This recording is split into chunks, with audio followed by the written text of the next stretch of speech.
ایمان کے بعد بڑی نعمت نیک عورت ہے۔ بزرگ بننے سے پہلے علم حاصل کرو۔ جو آدمی خود کو عالم کہے وہ جاہل ہے، اور جو خود کو جنتی کہے وہ جہنمی ہے۔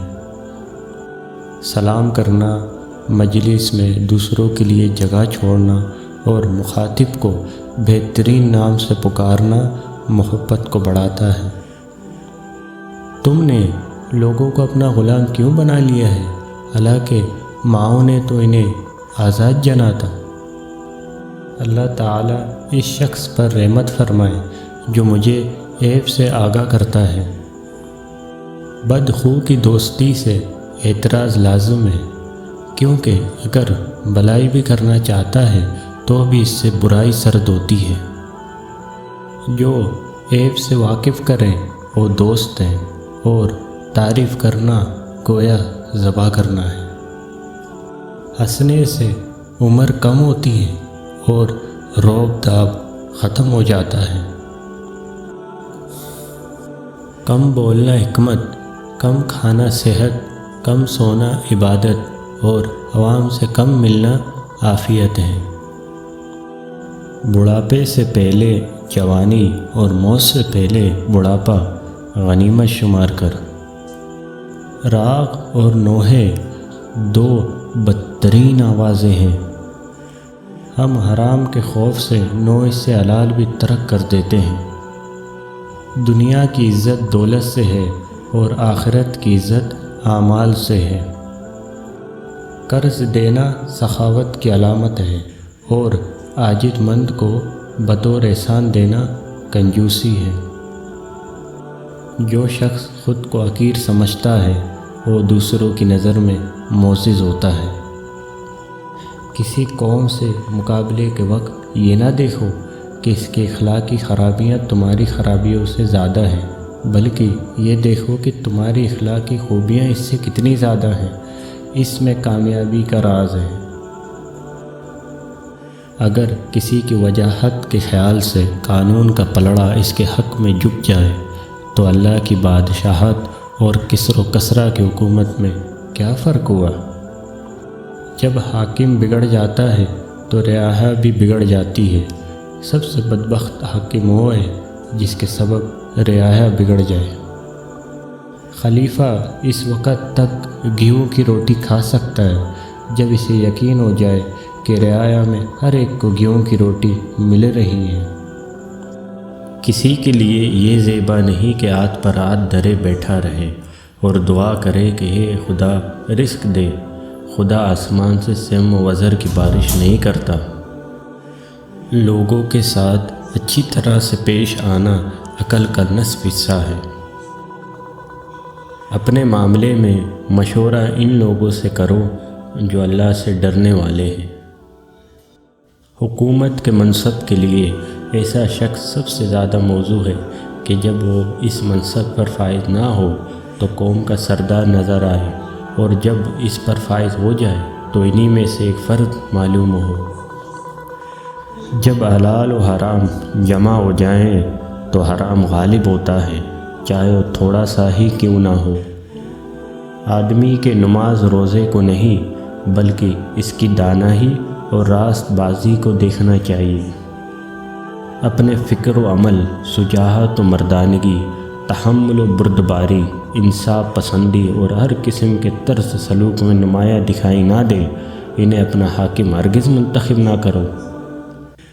میں اس امت پر سب سے زیادہ منافق عالم سے خوفزدہ ہوں، کیونکہ اس کی زبان عالم کی ہوتی ہے مگر اس کا دل اور عمل جاہلوں والا ہوتا ہے۔ نہ تمہاری محبت حد سے زیادہ ہو، نہ تمہاری نفرت۔ تم جس سے نفرت کرتے ہو اس سے ہوشیار رہو۔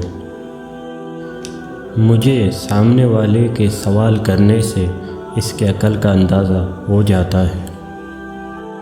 جو شخص برائی سے آگاہ نہیں وہ ضرور اس میں گرفتار ہوگا۔ اللہ تعالیٰ کسی شخص کو اس وقت تک ذلیل نہیں کرتا جب تک اس کی برائی حد سے نہ گزر جائے۔ اپنے ہمسائے سے نہ جھگڑو کیونکہ نیکی رہ جائے گی۔ اور لوگ چلے جائیں گے۔ موت کا عریس بن، تجھے حیات عطا ہوگی۔ جس مکان کی بنیاد مصیبت پر رکھی ہو، اس کا مصیبت سے خالی ہونا محال ہے۔ کسی شخص پر اس وقت تک اعتماد نہیں کرنا چاہیے جب تک اس کے غصے کو آزما نہ لے۔ جو شخص اپنے اندر ایسی صفت خلق کو بناوٹ کر کے دکھائے جو واقعی اس میں موجود نہیں، اللہ تعالیٰ اس کو رسوا کر کے چھوڑے گا۔